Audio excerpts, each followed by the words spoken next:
Puis on va faire un autre exercice, si vous me permettez, pour travailler un petit peu là-dessus. Écrivez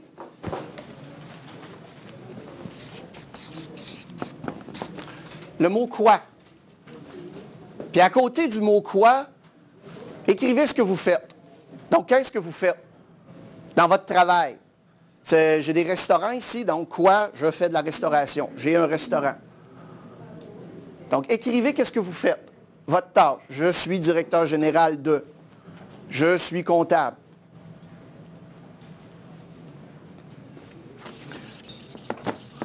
La deuxième chose que vous allez écrire, dans le moins de mots possible, vous allez m'écrire comment vous le faites.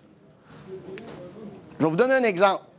Moi, je suis conférencier, formateur, coach. J'aide les gens à améliorer leur performance. C'est mon quoi. Mon comment, je donne des formations, des séminaires, du coaching personnalisé pour des entreprises et des individus. Ça, c'est mon comment. Je vous laisse 2-3 minutes. Écrivez votre comment et votre quoi. C'est fait? OK. La troisième chose que vous allez écrire pourquoi. Pourquoi vous faites ce que vous faites? Pourquoi vous faites ce que vous faites? Ouais, Mario, il faut gagner notre vie, hein? Il faut faire de l'argent, il faut subvenir aux besoins de la famille. J'aime assez ça, faire ça. D'après vous autres, les gens là, avec qui vous collaborez, vos clients, vos consommateurs, vos collègues, vos patrons, par quoi ils sont inspirés? C'est-tu par ce que vous faites? C'est-tu par comment vous le faites? Ou c'est-tu pourquoi vous le faites? Qui a des produits Apple ici? OK. Qui a des produits Microsoft ici? D'après vous autres, le plus grand nombre que j'ai vu de main levée, c'est dans le Microsoft, pas dans l'Apple. Mais les gens qui sont le plus engagés envers leur marque, c'est-tu les gens d'Apple ou les gens de Microsoft? La raison est bien simple et fondamentale. Jamais que vous allez voir Apple annoncer grande vente de produits Apple, 20% de récompte, d'escompte. Vous pouvez acheter le produit et faire les mensualités sur 60 mois. Jamais qu'on va voir ça pour Apple.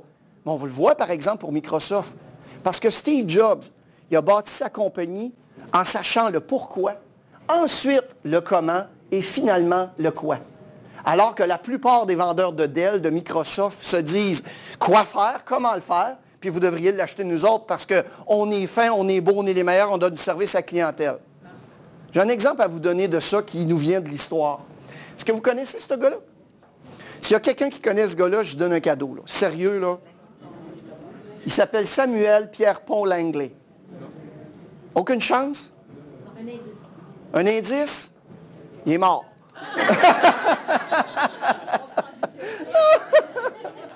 Les scientifiques. Ouais?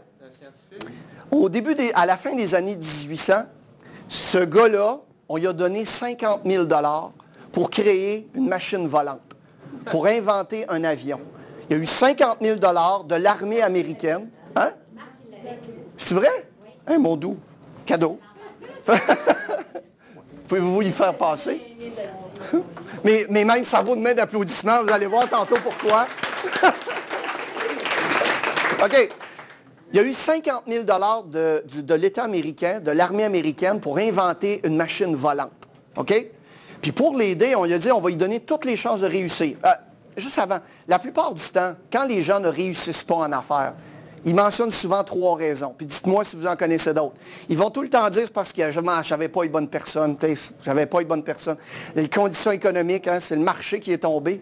Au bedon, ils vont dire manque d'argent. Ça roulait pourtant, mais on a manqué d'argent. Puis souvent, ça va jouer alentour de ces 3 affaires-là.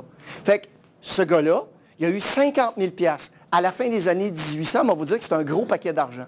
En plus de ça, c'est un gradué universitaire de l'université de Stanford. Puis on l'a entouré des plus grands génies du temps, là, à la fin des années 1800. Il a dit, tu as accès à toutes les bols qu'il y a dans toutes les universités, dis-nous qui tu veux, tu l'as dans ton équipe, c'est comme ça.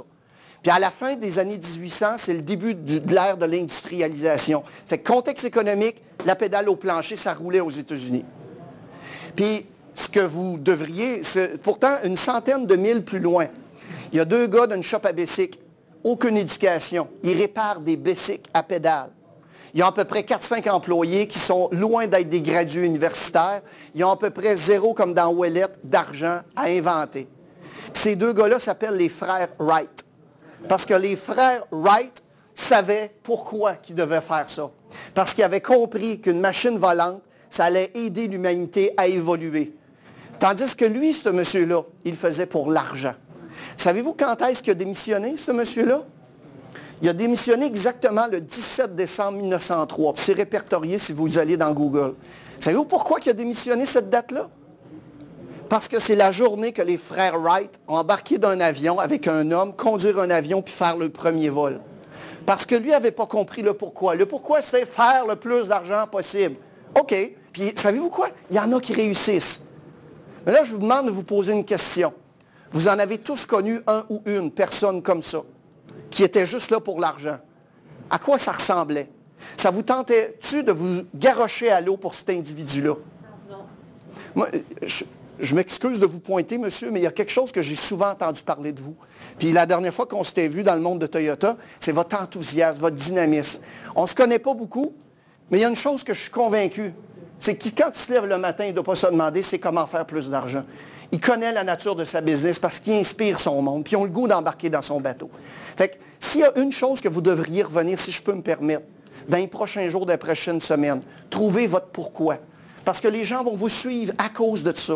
Puis devenez pas, s'il vous plaît, un Pierre-Paul Langlais. Une autre chose qu'on a appris,